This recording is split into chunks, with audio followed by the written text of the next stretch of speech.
scrutiny of the alleged references to Muhammad in the Bible as a prophet, they absolutely have no relation to the Prophet of Muhammad, nor prophesy his coming. Muhammad is not mentioned in the Old Testament. Muhammad is not mentioned anywhere from Genesis to Revelation. Muhammad is God's true messenger. That's a joke.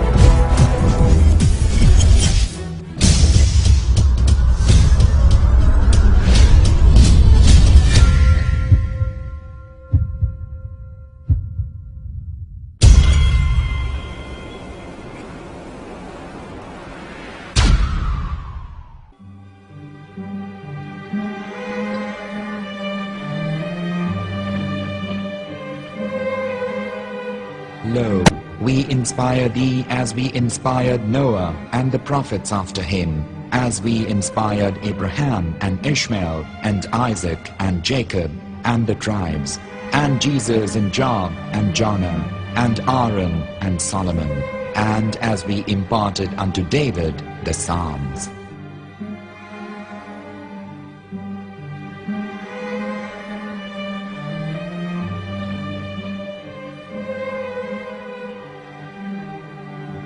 The verse we've just heard is from chapter 4 of the Quran. In the verse, God is affirming to humanity that Muhammad is indeed the recipient of a divine guidance, just as Noah, Abraham, and the rest of the prophets. However, some Christians and Jews today don't believe that Muhammad was a prophet and the covenant that God made with Abraham. And since the Quran is not their book of authority, in this video I'm going to show you that the book you're holding in your hands contains the name off the seal of prophethood, the Prophet Muhammad.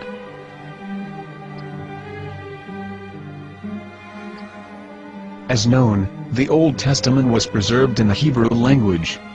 In the 5th chapter of the Shir HaShirim, which is one of the 5 Megillat or sacred scrolls that are part of the Hebrew Bible, or for short the Song of Solomon, as Christians know it today.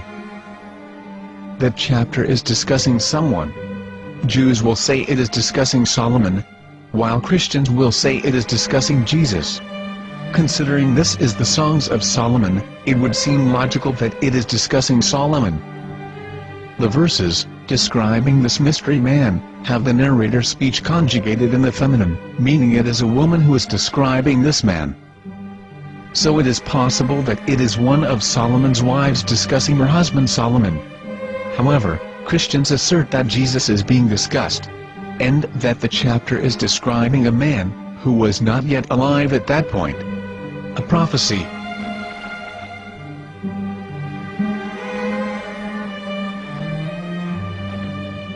In reading the English translation of Song of Songs 5:16, it finishes the description by saying, "He is altogether lovely," but what most people don't know is that the name of that man was given in the original Megillat.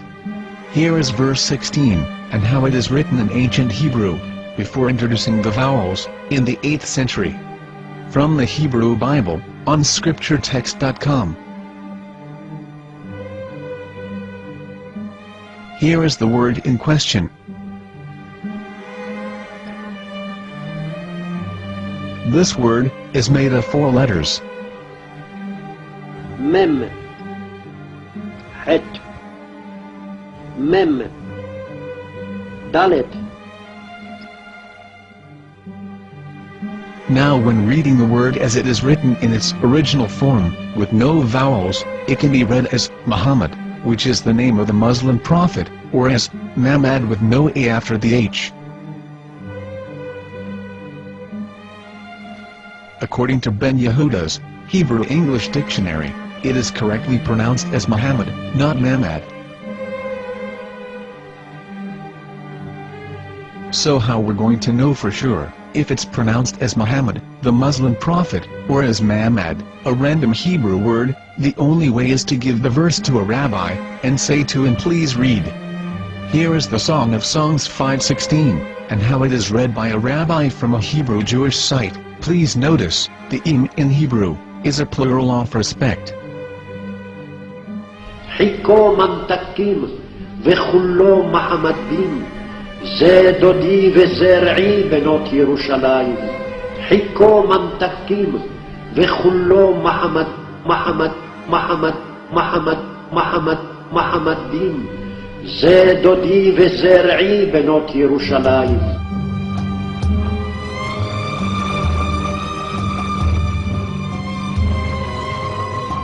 We are coming out from the darkness. There are no other gods but God, and Muhammad is his messenger.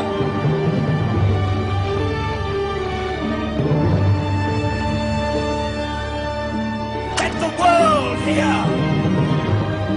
חיכו ממתקים וכולו מחמדים.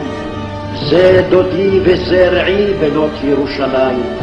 חיכו ממתקים וכולו מחמד, מחמד, מחמד, מחמד, מחמד, מחמדים. זה דודי וזה רעי בנות ירושלים.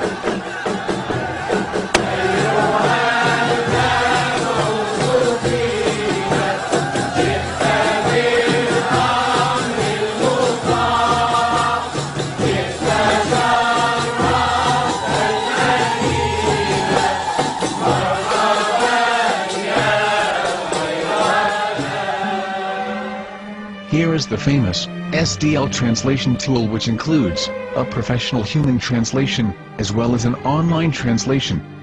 We're going to copy our Hebrew word of the Song of Songs, directly from the Jewish site.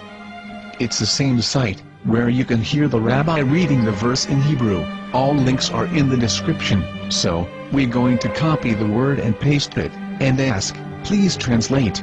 Are they going to translate the meaning of the name of that person? As the Bible translators did.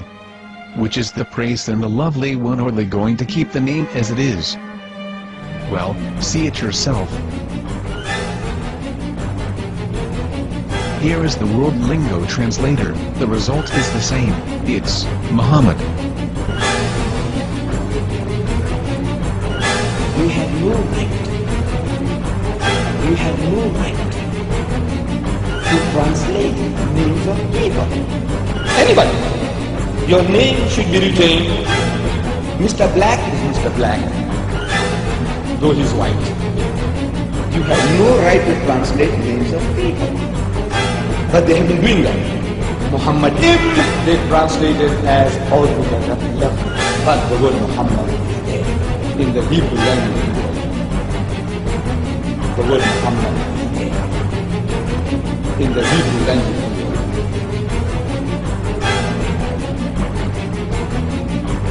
I will tell you a story from my own personal experience.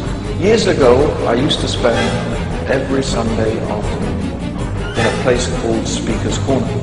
And in my years down there, I got to know a Jewish rabbi. He was a very nice man. He used to listen to me, and he was always very polite and talked about Islam in a very nice way. And one day, during one of our conversations after some years, I thought that it was about time I should invite him to Islam. So I said to him, you know, my friend, we have been talking now for many years, and even you have admitted to me that Muhammad is a prophet. So why then do you not embrace Islam? He said to me, we Jews, we never change our religion. I said, but half of the rabbis of Medina became Muslim. He said, that is true, but still, we Jews never change our religion. I thought, what can I say to him? He looked at me and said, listen to me, my friend. God sent to us a prophet Moses, and we didn't even listen to him. Do you think we're going to listen to another prophet after him? From another tribe? From another people? When he said that, I had nothing left to say.